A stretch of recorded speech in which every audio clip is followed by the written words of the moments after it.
Hey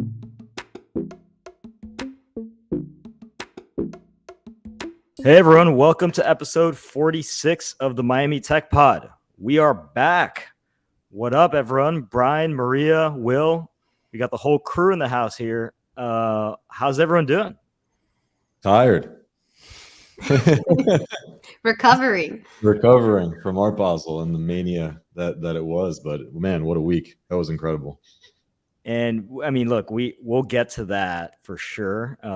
But we got a big life update in the Brian Breslin household. Brian, you're a father. Congratulations. Thank you. It took a lot of hard work on my wife's part. Yeah. How's Julie doing? She's doing great, and the baby's doing great. He's growing fast.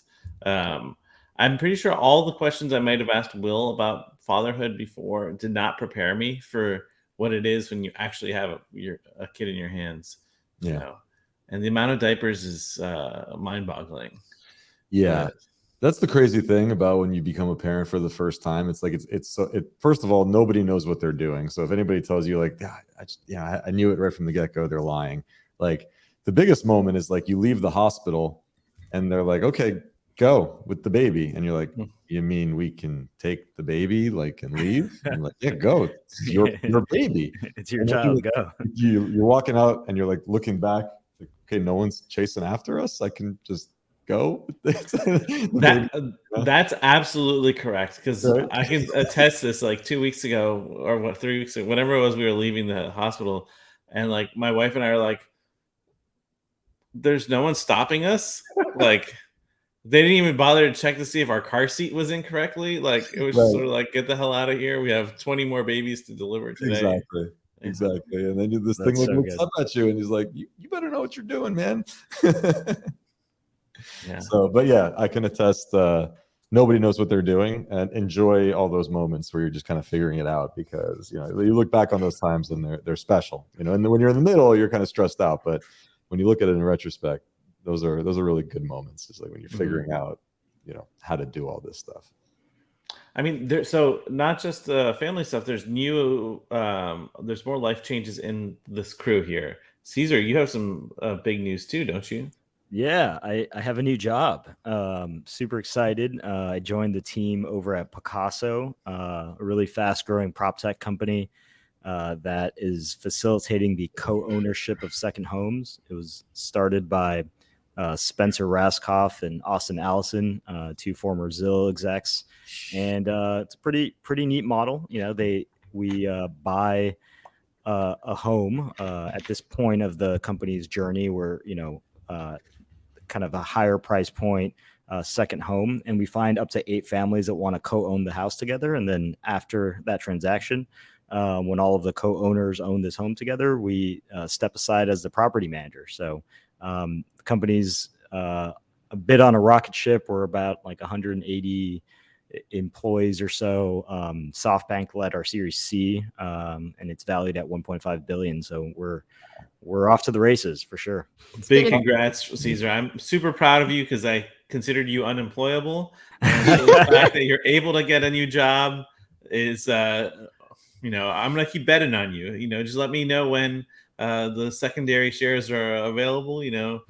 Sure. I like that pre-IPO price. Yeah, for real. One thing that's I think it's going to be easier to talk about this company than my previous company, because even my mom every now and then was like, you're a lobbyist? Like, what exactly do you do for a living? And I think this is as we build the brand, it's going to be a lot easier to talk about my current job. I'm so excited for all the second and third homes you're going to invite us to. Yeah, that's for sure going to happen. So stay tuned for that. Cool. Well, let's talk about Basel. Miami was absolutely humming for Art Basel. The question I kind of want to pose to this group here, so we can kind of orient this conversation, is like, has tech completely taken over Basel? Maria, what are your thoughts? You were, I've never seen you work harder than you. Like, you were literally at 2 places at once. I'd like leave an event and see you, and then you beat me to the next one. Like, what are your thoughts? Considering I didn't get a chance to see any art and was at all tech events, I would say yes. But I do regret not getting the chance to see any art. But it's crazy. I think I heard it was like over 100, maybe close to 150 tech events that happened. So I think Jesus. we might have taken it over. But it was an amazing time. Would you say that tech reinvented Basel, perhaps? I mean, there's some VCs who argue that the VCs invented Basel, but that was a crazy that was take. priceless. That was a crazy take. Like, no, I mean, you have like, if you really are self-aware about this, like, there's like world-renowned artists from all over the world who are absolute like pour in. There's art collectors that pour it. Like this is still an art event that we're just in our bubble that we crashed. Like that's why, right? Like that's but that's the beauty of Miami, because it's like, you know, if you're super into art, you would have never noticed. And if you're super into like Web3 and you're a developer and you're building a crypto company, like, you know, you can go the entire week all in on 150 events and not see a single piece of art. Yeah. Right. It was nuts. I mean, yeah. First of all, I think we forget there was no Art Basel last year, you know? Oh, that's pandemic. a really good point. Yeah. So like we had a gap year with Basel, and this was also the first year where NFTs popped off. Well, technically NFTs kind of popped off last fall, or at least started to get hot with like Top Shot in the market and all that stuff. But really kind of this is the first kind of year where the market was in full swing. And you know, it was kind of clear, I think you saw early on in 2021 that like, okay, Basel, everybody's going to be vaccinated, hopefully, God willing, by then. Hopefully the pandemic will, you know, or most people would be vaccinated by then. Hopefully the pandemic would cut down a little bit. And then NFTs were just starting to ramp up. And obviously NFTs is the intersection of art and technology, right? So Basel was like a perfect kind of fit or venue for, you know, if you wanted to plant the flag in the sand somewhere on NFTs, it would be Basel. So I think it was kind of a perfect storm, and all the pent up demand from not having a previous Basel. I agree with what Brian said off camera when we were, you know, before we hit record, is like heavy Southwest by Southwest vibes. You know, in this one, South by Southwest, it felt like that kind of thing where you had like a bunch of different events and you had to kind of go to different places. But I mean, there was clearly a tech circuit that dominated the week, which is what I was interested in, you know. So I've never been to South by, but Brian, how's the traffic compared to what we just witnessed in Miami, which was, I mean, absolutely nuts. It was like we were almost immobile in this city. I mean, it was South American megalopolis level gridlock, right? Yeah. Like the fact of the matter was that like I live like 4.7 miles from Wynwood, and like an Uber was like $100 something. Jesus. And it was over an hour trip, which is normally it takes me like 16 minutes or something like that, door to door, you know? And so, I mean, like I wasn't going to as many things as some of these other folks here, but like I did get the vibe that there was a lot of like both corporate activations. Like I saw pictures of that Brex party. That thing was ridiculous, you know? And a lot of different companies sponsoring stuff. FTX was throwing money around like it was going out of business, like it was going out of fashion to throw money away. Like that's what they were up to, you know. So there was definitely like 10 years ago South by vibes. South by now is like very corporate, and so it's not as like freewheeling, free spirited stuff, you know. And there was all these like pop up parties this year and impromptu sort of Gary Vaynerchuk style wine parties in his apartment things, which I heard he did again at the NFT NYC a few weeks earlier, you know. But I think it's super interesting to see sort of this could be Miami's thing, you know. This could be Miami's like its entryway into sort of global tech scene stuff, you know. Like Emerge did a great job, you know, but like I think this is more like fits the vibe of what we're into, you know. Yeah, I agree. I mean, particularly on the NFT front, because NFTs are, again, at the intersection of art, tech, and culture, you know, and that is Miami. in a nutshell. So it's a great venue in that regard. I think. Yeah, and also to add on to that, I mean, Miami's always been about like exclusivity of this or that, right? And like one of the big attributes of all these NFT projects is their exclusivity, right? Right.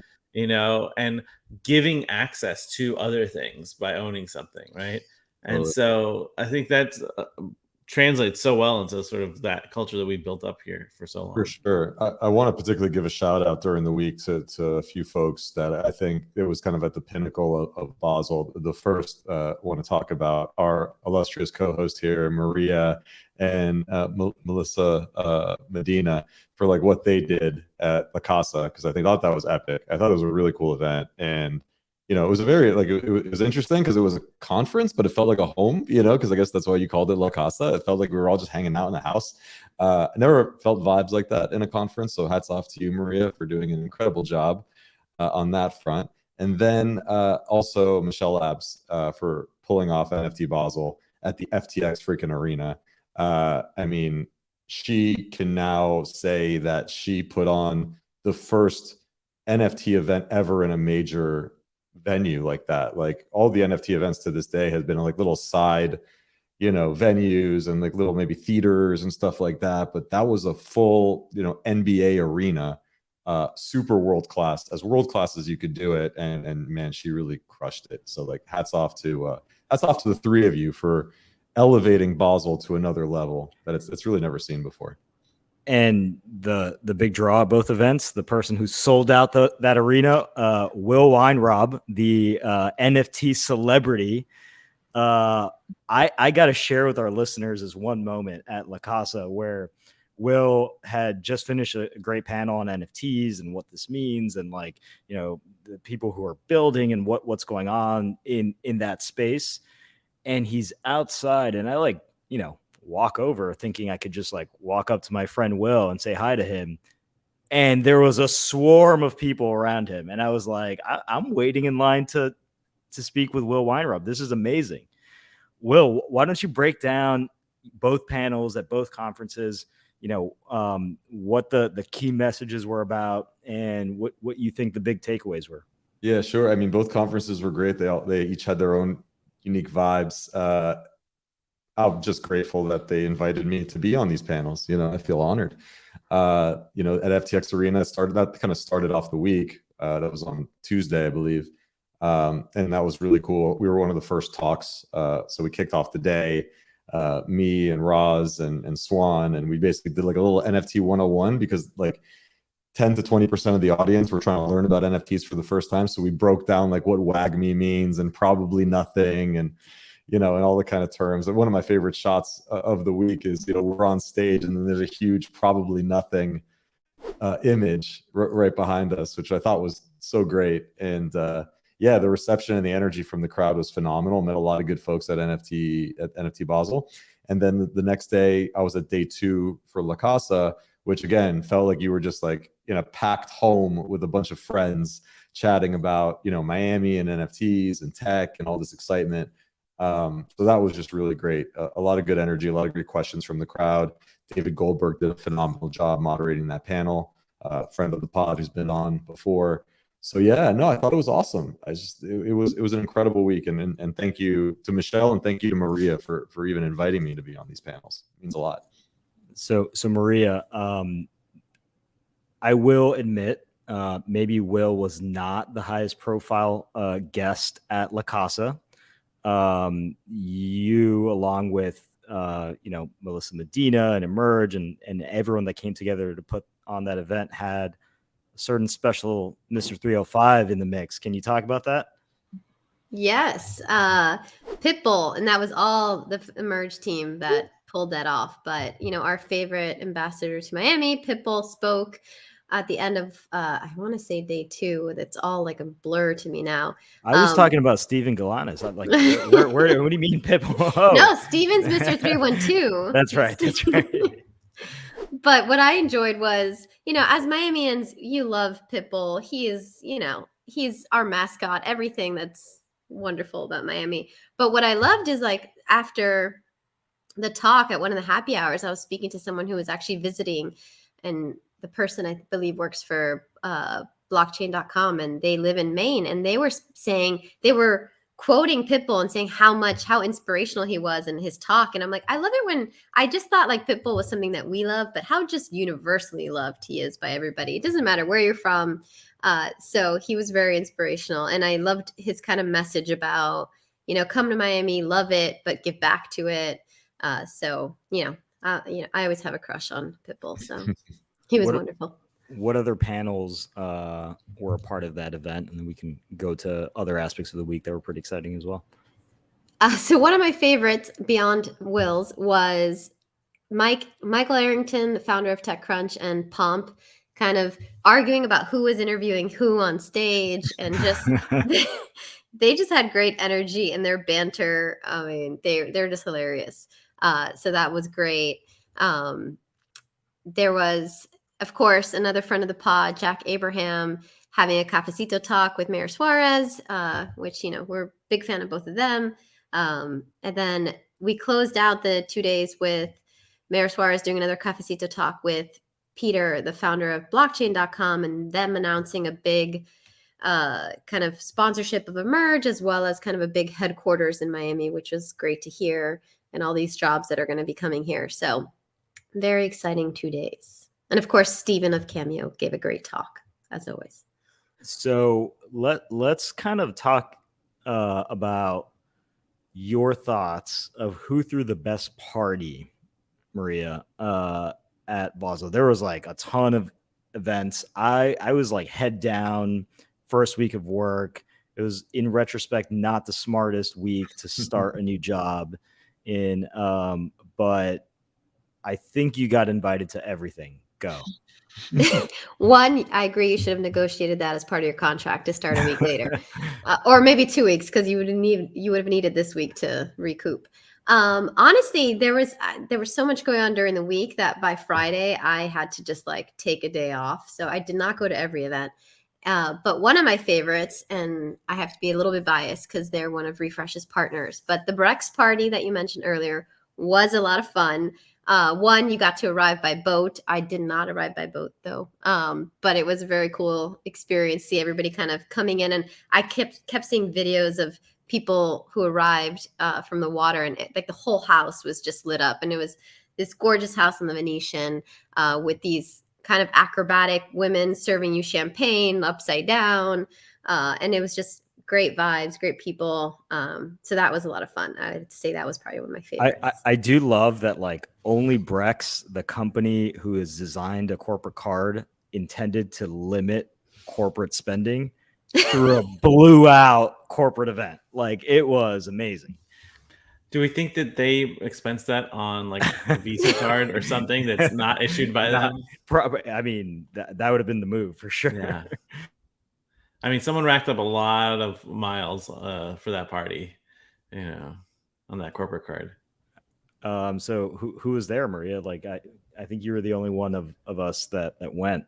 Will, were you there? No, Will was there. He arrived by yacht. No. The best story is Will's yacht was too big to pull up to the party. So then they all had to get in a dinghy and get to the... You tell it, Will. Yeah, Will, why don't you share with our listeners how hard you balled during Basel? So this is not me balling. One of our investors invited us, me and Chris and Adam at Flamingo Capital. One of our investors invited us out to take a cruise around town and basically, it was kind of like one of our events. We did like a co-host event with them and Flamingo Capital, and we hung out, and the goal was to kind of do like a 2-hour cruise around the bay and just chill, and then roll up to the Brex party. So we roll up to the Brex party. It was an awesome day, just kind of relaxing on the bay, beautiful weather, of course. And we roll up to the Brex party, and we realized that the boat's too big to be docked at this house. Don't you hate when that happens, Cesar? Oh man, I know. It's a huge problem in my life every day. So our investor, undeterred, we were figuring out what to do, basically anchored the boat in the middle of the bay, and then on the back of the yacht was this little dinghy, like inflatable dinghy, and literally he shuffled people 4 at a time from the middle of the bay, from the yacht on the dinghy to the Brex party, and just got people onto the party. So like, determined and found a way to make it work. It's definitely a moment. You know, it's in true Miami fashion. You roll up to the big baller mansion on the dinghy. So, Will, was this the same boat that you told me you were getting on as you were leaving our proof of stake lunch? that's right. That's it. That was like 7 hours of you being on a boat before you went to this party. So, yeah, I mean, the proof of stake ended at. Yeah, let's talk about that. Let's unpack that in a second. But I want to hear about your yacht journey. Yeah. Well, the proof of stake, that ended at what, like 2:33 ish. So from 3 to 6 to 9. No, to 6. Like the party started at 6. It's a nice cruise around. I guess because it's not locals during the party, that's why it was started at 6. Right. Otherwise, it would have been 9. Yeah. So that's why the party might be a bit blurry for Will. Exactly. The party was phenomenal. I thought that was one of the best ones for sure.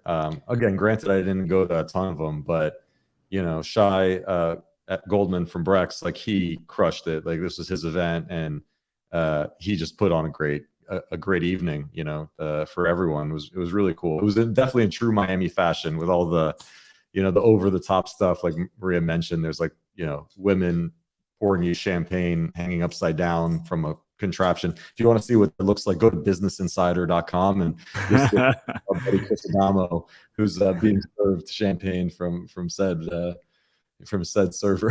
So, yeah. First, jump over the paywall at businessinsider.com. So there was a bit of a like public debut of, some say, the premier financial firm of, you know, the Web3, JPEG Morgan. Brian, do you want to? Shout out to Maria wearing the JPEG Morgans. Wait, wow. Why didn't we get the memo? I'm like, we're not swagged up like you guys are. You gotta order your swag. Can you do that again? Can I get the screenshot? Hold on. Yeah, for those not on YouTube, you're missing out on some serious product placement from the premier financial firm of the Web3, JPEG Morgan. Brian Breslin, what is JPEG Morgan? So JPEG Morgan is the future of Web3 finance, right? So this is a group of degens that have, all 4 of us are a part of this group. So it's not like I'm making fun of or creating something out of thin air. No, this is a WhatsApp group that has evolved and soon is actually going to be turned into a DAO. But the whole purpose of this is people chasing alpha and sharing insights in a, you know, exclusive community online. I don't know. I mean, I think that's a good way to describe it, right, Will? Yeah, I mean, it started pretty organically. It was a group chat that you created that was to talk about NFTs, called it NFT Chat on WhatsApp, and it was just like me, you, Cesar. I think that was it to start, and then I think Davide was added, and then Gianni too. Yeah, Gianni was like the pivotal moment because he started bringing in some heavy hitters. Right, exactly. And then there's a lot of like super influential people in this group. Yes. And I'm not saying this to like give FOMO to everybody who's not in this group, because 99% of the people who listen to this are the 4 of us, right? So one, not what our metrics say. If any potential advertisers listening, Cesar always has to caveat. But 2, it's like now internationally renowned. Mm-hmm. Like it is a thing. Yeah. And shout out to the person, Troy named it, right? Or who is the one who gave it the name? Yeah. Troy. Mm-hmm. And is it true that the only way that you can get into the JPEG Morgan firm is to like and subscribe to the Miami Tech Pod, retweet all of our episodes every week? I mean, that's step 1. It's a 19-step process in order to get in now. Okay. You have to get an NFT of Will. That's also part of the criteria. You have to like have a tattoo that says "Wag Me" on your arm. Yep. You have to buy a Cryptoy. Yep. And I've got several Cryptoy classics. I'm waiting for them to go to the moon. So, but no, it's just a club of degenerate people interested in Web3 and we had an awesome lunch, which was at Capitol Grill, and totally confused the staff at Capitol Grill because they saw they're like, "Are you JP Morgan? Like, why are you guys wearing t-shirts and not suits?" So seriously, these people thought that we were all from JP Morgan, and then half the people were wearing hoodies that Chris Adamo had painted. Everyone had like baseball caps, sneakers. There was some serious shoe game going on at this lunch, completely different than what you normally see at Capitol Grill. They're like, JP Morgan, like, is the economy about to collapse? Like, why are they wearing Air Force Ones? Like, we don't. Well, and you also, I mean, now you've reached status when you have a mural of your logo painted on something in Brickell. Yeah, shout out Hutch here. Why don't you guys talk a little bit about that? Yeah, I mean, I think we need to get a screenshot for the YouTubers of the side of the building.co building, which is now featuring a Cryptoy, Lonely Frog, Lambo Club, all these different NFT projects that are popular in our JPEG Morgan group, and it's the official JPEG Morgan HQ. But I mean, equally impressive, or actually probably more impressive, is did you guys see the Shrimp Society in Miami? I got this huge mural done, and they also did an NFT release, which has already generated over $50,000 for them. So I would say people should go and buy their shrimp, get their shrimp PFPs, while they're still available. So that's really neat. All right, what else? Friday evening recording here. The happy hour edition's winding down.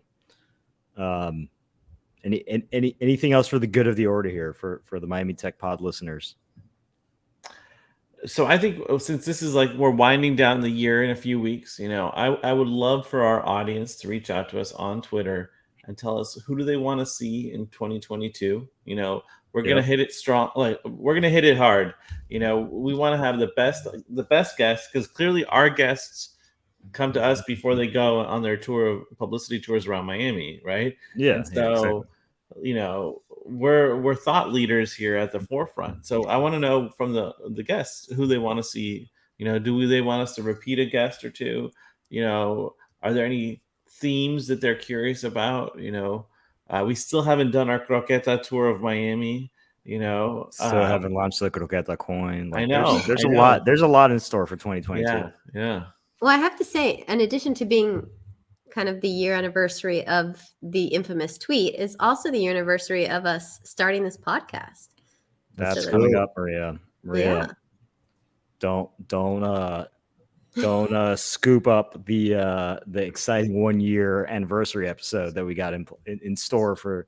Just teasing it out. Good. I still remember that text from Cesar. Yo, we should do a podcast. And then followed by, I don't know how to do that. Let's talk to Will. It's basically like the theme of the Miami Tech Pod's like, I don't know how to do that. Let's talk to Will. He's ran successful companies before. Yeah, no, this was great. This was such an unexpected surprise. Like, we just put this together and we're like, yeah, let's mess around and see if this can turn into anything. And here we are, like, close to 50 episodes later. So it's pretty awesome. Love it. Guys, I think we should do, before the end of the year, we should do a recap of all our most interesting things that happened in 2021. So my homework for the other three of you is come up with 2 or 3 things that you think were these were the seminal moments of 2021 for Miami. These were the sort of the important jump off or pivot points for Miami, right? Obviously, the first episode airing in early January is one of the most important things. But I think this will be good for conversation for the next episode. All right. I'm going to say this live so that we can lock ourselves into it. I think 1 year anniversary episode needs to be live. We'll get you on a plane. You can set up, some meetings that day for the company, and then live in front of, the entire Miami Tech fam here with an audience. We got to do it big for the 1 year anniversary. Stay tuned. Have a good weekend. You're listening to this on Monday, so hope everyone's crushing it this week. And have a happy holiday, right? We took a couple of weeks off here to really have a bit of a breather because December was super busy, and but to everyone out there, make sure to really spend some time disconnecting, reflecting on the year, and planning for 2022, because it's going to be a big one. So we'll be with you on the next episode, and have a good one.